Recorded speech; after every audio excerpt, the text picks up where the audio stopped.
নমস্কাৰ এই মুহূৰ্তত আহি পৰিছে সন্ধিয়াৰ কেইবাটাও গুৰুত্বপূৰ্ণ খবৰ। আজি 12 এপ্ৰিল অসমৰ লগতে ভাৰতৰ বিভিন্ন প্ৰান্তৰ পৰা সন্ধিয়াৰ কেইবাটাও খবৰ একেলগে যুগুতোৱা হৈছে। এই মুহূৰ্তত জনাই আছো এটা গুৰুত্বপূৰ্ণ খবৰ। কুংকি চৌধুৰীৰ তৰফৰ পৰা মন্তব্য, মোৰ বিৰুদ্ধে অনা অভিযোগ এটাও সঁচা নহয়। 2 ঘণ্টা সোধা পোছাৰ অন্তত থানাৰ পৰা ওলাই গৈছে কুংকি চৌধুৰী। মোৰ বিৰুদ্ধে অনা সকলো অভিযোগ মিছা বুলি মন্তব্য কুংকি চৌধুৰীৰ। মই ক্ৰাইম ব্ৰাঞ্চৰ তৰা গোচৰৰ কোনো ব্যৱস্থা নললে আৰক্ষীয়ে। কুংকি চৌধুৰীৰ বিৰুদ্ধে পাণবজাৰ আৰক্ষীয়ে জাৰি কৰিছিল চমন। নিৰ্বাচন আচৰণ বিধি উলংঘাৰ অভিযোগ কুংকি চৌধুৰীৰ বিৰুদ্ধে। আৰক্ষীয়ে গ্ৰেপ্তাৰ কৰিছিল কুংকিৰ পলিটিকেল মেনেজমেণ্টৰ 4 সদস্য। 2 ঘণ্টা সোধা পোছাৰ অন্তত থানাৰ পৰা ওলাল কুংকি চৌধুৰী। মোৰ বিৰুদ্ধে অনা সকলো অভিযোগ মিছা বুলি মন্তব্য কুংকি চৌধুৰীৰ। তেওঁ কৈছে, মই ক্ৰাইম ব্ৰাঞ্চত তৰা গোচৰৰ কোনো ব্যৱস্থা নললে আৰক্ষীয়ে। কুংকি চৌধুৰীৰ বিৰুদ্ধে পাণবজাৰ আৰক্ষীয়ে জাৰি কৰিছিল চমন। জনাই আছো পৰৱৰ্তী খবৰ। কিংবদন্তি কণ্ঠশিল্পী আশা ভোছলেৰ আজি দেহাৱসান ঘটিছে। এটা দুখবৰ এই মুহূৰ্তত জনোৱাৰ চেষ্টা কৰিছো। যশস্বী কণ্ঠশিল্পী আশা ভোছলেৰ আজি দেহাৱসান। 92 বছৰ বয়সতে শেষ নিশ্বাস ত্যাগ কৰিছে কণ্ঠশিল্পীগৰাকীয়ে। হৃদৰোগত আক্ৰান্ত হৈ আছিল আশা ভোছলে। মুম্বাইৰ ব্ৰিজকেন্দি হস্পিটেলত শেষ নিশ্বাস ত্যাগ কৰিছে কণ্ঠশিল্পীগৰাকীয়ে। 12,000ৰো অধিক গীতত কণ্ঠ নিগৰাইছিল কণ্ঠশিল্পীগৰাকীয়ে। যশস্বী কণ্ঠশিল্পী আশা ভোছলে আজি দেহাৱসান ঘটিছে। জনাই গৈছো পৰৱৰ্তী খবৰ। অনা অসমীয়াৰ গেঙে এইবাৰ গুৰুলকৈ প্ৰহাৰ কৰিছে অসমীয়া যুৱকক। এটা বিগ ব্ৰেকিং ডাঙৰ খবৰ। ৰাজ্যত অনা অসমীয়া গেঙৰ এইবাৰ অটপালি মইমতালি দেখিবলৈ পোৱা গৈছে। এইবাৰ অসমীয়া যুৱকক আবদ্ধ কৰি গুৰুলকৈ প্ৰহাৰ। উলুবাৰীৰ পেট্ৰল পাম্পত অসমীয়া যুৱকক ভয়ংকৰ আক্ৰমণ। কেমেৰাত বন্দী হৈছে আক্ৰমণৰ এক ভয়াৱহ দৃশ্য। মাজনিশা মহানগৰীত সংঘটিত হৈছিল সমগ্ৰ ঘটনা। জনাইছো পৰৱৰ্তী খবৰ। জাগিৰোডত এক ভয়ংকৰ পথ দুৰ্ঘটনা। এইবাৰ ট্ৰাক আৰু যাত্ৰী ভৰ্তি ট্ৰেভেলাৰৰ মাজত প্ৰচণ্ড সংঘৰ্ষ আৰু তাৰ পিছতে ভয়ংকৰ পথ দুৰ্ঘটনা। জাগিৰোডত সংঘটিত হৈছে ভয়ংকৰ ঘটনা। ভুল দিশেৰে অহা ট্ৰাকৰ সৈতে প্ৰচণ্ড সংঘৰ্ষ ট্ৰেভেলাৰৰ। দুৰ্ঘটনাত পতিত হৈছে গুৱাহাটীৰ পৰা তেজপুৰ অভিমুখী যাত্ৰী ভৰ্তি ট্ৰেভেলাৰ। 24 জনকৈ যাত্ৰী কঢ়িয়াই নিছিল ট্ৰেভেলাৰখনে আৰু তাৰ পিছত দুৰ্ঘটনাত আহত হৈছে ট্ৰেভেলাৰখনৰ সকলো যাত্ৰী। দুখবৰ এই মুহূৰ্তত জাগিৰোডত ভয়ংকৰ পথ দুৰ্ঘটনা সংঘটিত হৈছে। জনাইছো পৰৱৰ্তী খবৰ। 5 বছৰীয়া কণমানিৰ সৈতে এক জঘন্য কাণ্ড। এইবাৰ 45 বছৰীয়া মিয়া বিল্লাল হুছেইনৰ কুকাণ্ড। ৰাজ্যত মানৱ সমাজত লজ্জানত কৰা অতি জঘন্য বৰ্বৰ কাণ্ড সংঘটিত হৈছে। 5 বছৰীয়া কণমানিৰ সৈতে কুকাণ্ড কৰিছে 45 বছৰীয়া লম্পটে। এইবাৰ মিয়া বিল্লাল হুছেইনৰ কামনাৰ বলি হৈছে 5 বছৰীয়া কণমানি। লম্পটটোৰ শাস্তিৰ দাবীৰে তীব্ৰ প্ৰতিবাদ সাব্যস্ত কৰিছে ৰাইজে।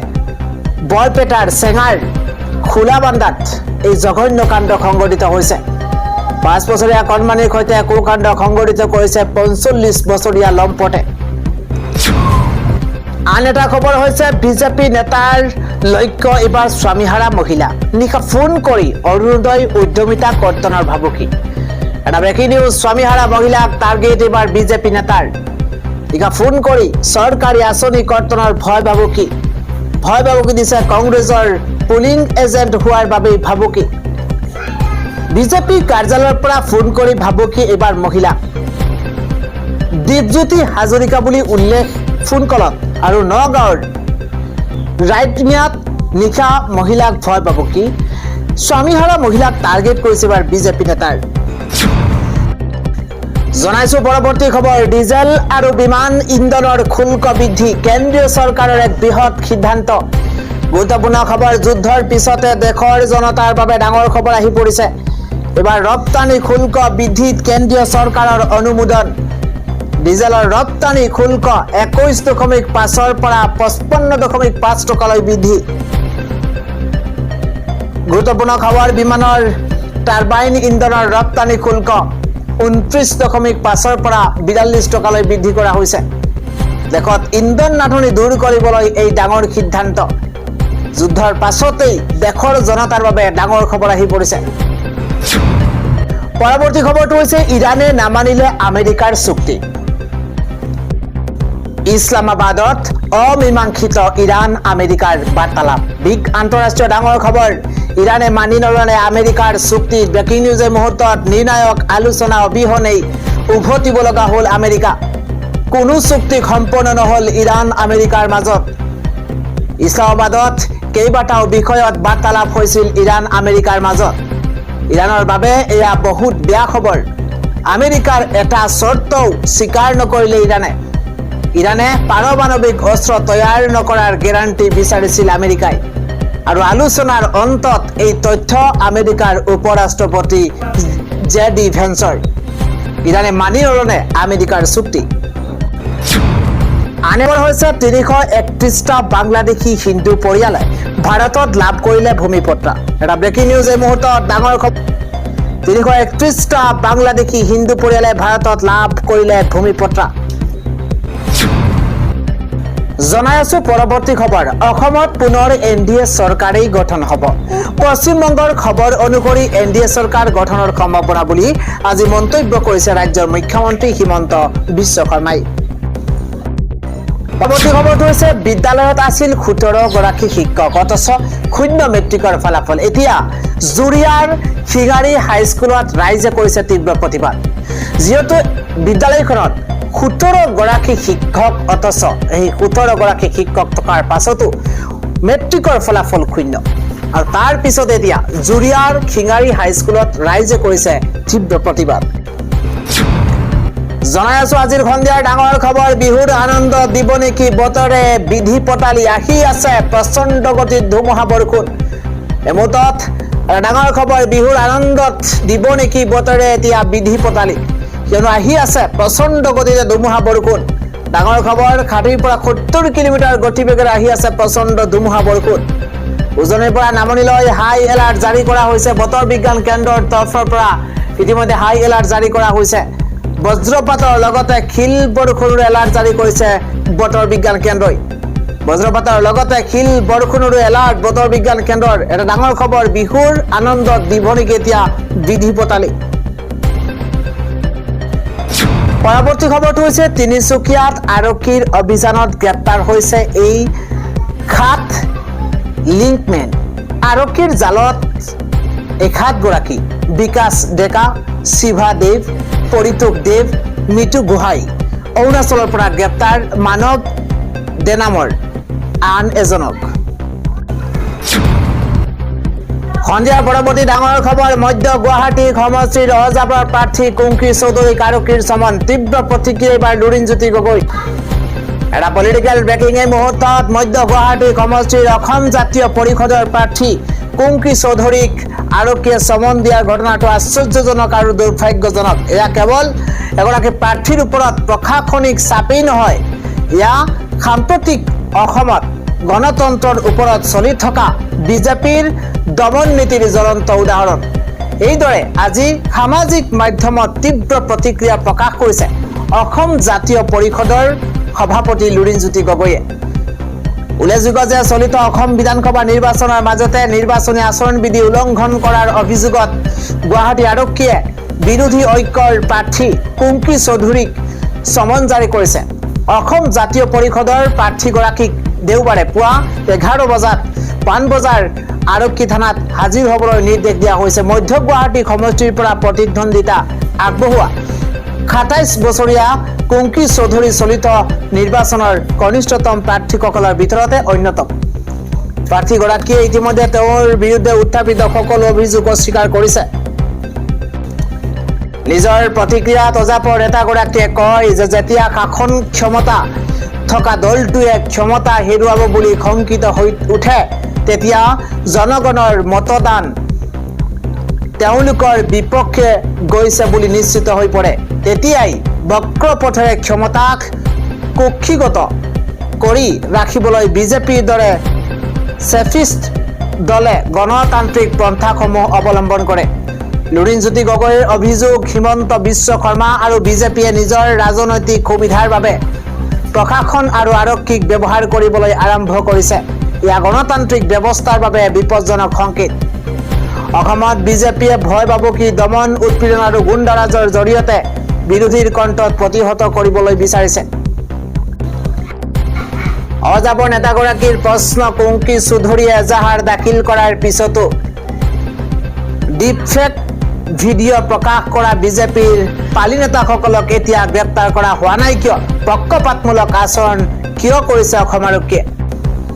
অসম জাতীয় পৰিষদৰ নেতাগৰাকীয়ে কয় যে মধ্য গুৱাহাটী সমষ্টিত অজাপৰ প্ৰাৰ্থীগৰাকীৰ উত্থান আৰু জয়ৰ সম্ভাৱনা দেখি আতংকিত হৈ পৰা বিজেপি এতিয়া ভয় ভাবুকিৰ ৰাজনীতিৰ আশ্ৰয় লৈছে। কিন্তু এইটো সমানেই সত্য যে ভয় দেখুৱাই সত্যক চিৰদিনৰ বাবে ঢাকি ৰাখিব নোৱাৰে।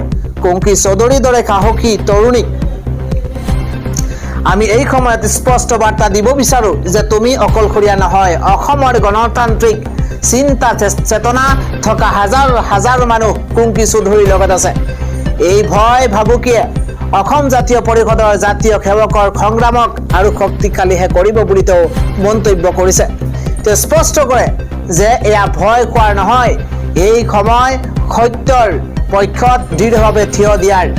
যিসকলে গণতন্ত্ৰত বিশ্বাস কৰে তেওঁলোকে আজি একেলগে মাত মাতিব লাগিব।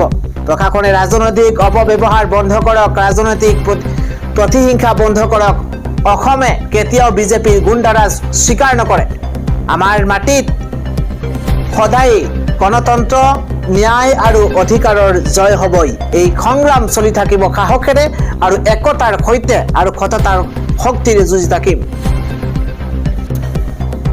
জনাই গৈছো পৰৱৰ্তী খবৰ। মহিলা সংৰক্ষণ বিধেয়ক কাৰ্যকৰী কৰাত বিলম্ব, কেন্দ্ৰীয় চৰকাৰক ক্ষুদ্ধাৰ সমালোচনা এবাৰ কংগ্ৰেছৰ। সংসদত গৃহীত হোৱাৰ পাছতো মহিলা সংৰক্ষণ আইন ৰূপায়ণত হোৱা বিলম্বক লৈ মোদী চৰকাৰৰ বিৰুদ্ধে পুনৰ সৰব হৈ পৰিছে দেশৰ মুখ্য বিৰোধী দল ভাৰতীয় জাতীয় কংগ্ৰেছ। শেহতীয়াকৈ কংগ্ৰেছ নেতা জয়ৰাম ৰমেশে কেন্দ্ৰীয় চৰকাৰক লক্ষ্য কৰি অভিযোগ উত্থাপন কৰে যে বিজেপি চৰকাৰে কেৱল নিৰ্বাচনী লাভালাভৰ বাবেই এই বিধেয়কখন সংসদত পাছ কৰিছিল। তেওঁৰ মতে চৰকাৰে দেশৰ মহিলাসকলক প্ৰতাৰণা কৰিছে, কাৰণ এই আইনখন অনাগত কেইবাবছৰলৈকে কাৰ্যকৰী হোৱাৰ কোনো সম্ভাৱনা নাই। কংগ্ৰেছৰ অভিযোগৰ মূলতে হৈছে মহিলা সংৰক্ষণ বিধেয়কত সন্নিৱিষ্ট কৰা চৰ্তসমূহ। চৰকাৰে উল্লেখ কৰিছে যে নতুন লোকপিয়ল আৰু সমষ্টি পুনৰ নিৰ্ধাৰণ প্ৰক্ৰিয়া সম্পূৰ্ণ হোৱাৰ পাছতহে মহিলাৰ বাবে 33% আসন সংৰক্ষণ কাৰ্যকৰী হ'ব। জয়ৰাম ৰমেশে এই সন্দৰ্ভত গভীৰ উদ্বেগ প্ৰকাশ কৰি কয় যে চৰকাৰে ইচ্ছা কৰিলে লগে লগেই এই আইনখন কাৰ্যকৰী কৰিব পাৰিলেহেঁতেন, কিন্তু লোকপিয়লৰ দৰে জটিল বিষয়ৰ সৈতে ইয়াক সাঙুৰি দি চৰকাৰে কাৰ্যত ইয়াক এক অনিশ্চিত ভৱিষ্যতলৈ ঠেলি দিছে। তেওঁ লগতে কয় যে ইয়াৰ ফলত 2024 চনৰ নিৰ্বাচনত মহিলাসকলে ইয়াৰ কোনো সুফল লাভ নকৰিলে আৰু 2029 চনৰ নিৰ্বাচনত ইয়াৰ ৰূপায়ণক লৈ সন্দেহ প্ৰকাশ কৰিছে। কংগ্ৰেছ দলে অভিযোগ কৰিছে যে নাৰী শক্তি বন্ধন অনিয়মৰ নামত চৰকাৰে দেশৰ জনসাধাৰণক কেৱল এক মিছা আশা প্ৰদান কৰিছে। জয়ৰাম ৰমেশে ইয়াক চৰকাৰৰ আন এক ৰাজনৈতিক কৌশল বুলি অভিহিত কৰি কয় যে যদি চৰকাৰৰ মনোভাৱ স্পষ্ট আছিল তেন্তে তেওঁলোকে চলিত বৰ্ষৰ নিৰ্বাচনৰ পৰাই ইয়াক প্ৰয়োগ কৰাৰ সাহস কৰিব পাৰিলেহেঁতেন। ইয়াৰ উপৰিও বিৰোধী দলে সংৰক্ষণৰ ভিতৰতে অন্যান্য পিছপৰা শ্ৰেণীৰ মহিলাসকলৰ বাবে সুকীয়া উপ সংৰক্ষণৰ ব্যৱস্থা নকৰাক লৈও তীব্ৰ অসন্তুষ্টি প্ৰকাশ কৰিছে। তেওঁলোকৰ মতে অন্যান্য পিছপৰা শ্ৰেণীৰ মহিলাসকলক এই গণ্ডিৰ বাহিৰত ৰখা কাৰ্যই সামাজিক ন্যায়ৰ প্ৰকৃত উদ্দেশ্যত বাধাৰ সৃষ্টি কৰিব। বৰ্তমানে বিষয়টোক লৈ শাসক আৰু বিৰোধীৰ মাজত তীব্ৰ বাক যুদ্ধ অব্যাহত আছে। মহিলা সংৰক্ষণৰ দৰে এক সংবেদনশীল বিষয়ত চৰকাৰী পক্ষই সাংবিধানিক প্ৰক্ৰিয়াৰ দোহাই দিয়াৰ বিপৰীতে বিৰোধীয়ে ইয়াক কেৱল এক নিৰ্বাচনী চমক হিচাপেহে গণ্য কৰিছে। অনাগত দিনত লোকপিয়ল আৰু সমষ্টি পুনৰ নিৰ্ধাৰণৰ প্ৰক্ৰিয়া কেনেদৰে আগবাঢ়ে তাৰ ওপৰতে নিৰ্ভৰ কৰিব দেশৰ মহিলাসকলে কেতিয়াৰ পৰা সংসদীয় গণতন্ত্ৰত নিজৰ প্ৰাপ্য অংশীদাৰিত্ব লাভ কৰিব। আন এটা খবৰ হৈছে আমেৰিকাৰ অযুক্তিকৰ দাবীৰ বাবে ব্যৰ্থ ইৰাণ আমেৰিকাৰ বৈঠক। মধ্যপ্ৰাচ্যৰ যুদ্ধ সমাপ্ত কৰাৰ লক্ষ্যৰে পাকিস্তানৰ ইছলামাবাদত অনুষ্ঠিত হোৱা ইৰাণ আৰু আমেৰিকাৰ যুক্তৰাষ্ট্ৰৰ মাজত ঐতিহাসিক আলোচনা কোনো সিদ্ধান্ত নোহোৱাকৈ সমাপ্ত হৈছে। মধ্যপ্ৰাচ্যৰ যুদ্ধ সমাপ্ত কৰাৰ লক্ষ্যৰে পাকিস্তানৰ ইছলামাবাদত অনুষ্ঠিত হোৱা ইৰাণ আৰু আমেৰিকাৰ যুক্তৰাষ্ট্ৰৰ মাজত ঐতিহাসিক আলোচনা কোনো সিদ্ধান্ত নোহোৱাকৈ সমাপ্ত হৈছে। ইৰাণৰ মতে আমেৰিকাৰ অযুক্তিকৰ দাবীৰ বাবেহে এই আলোচনা স্থবিৰ হৈ পৰে।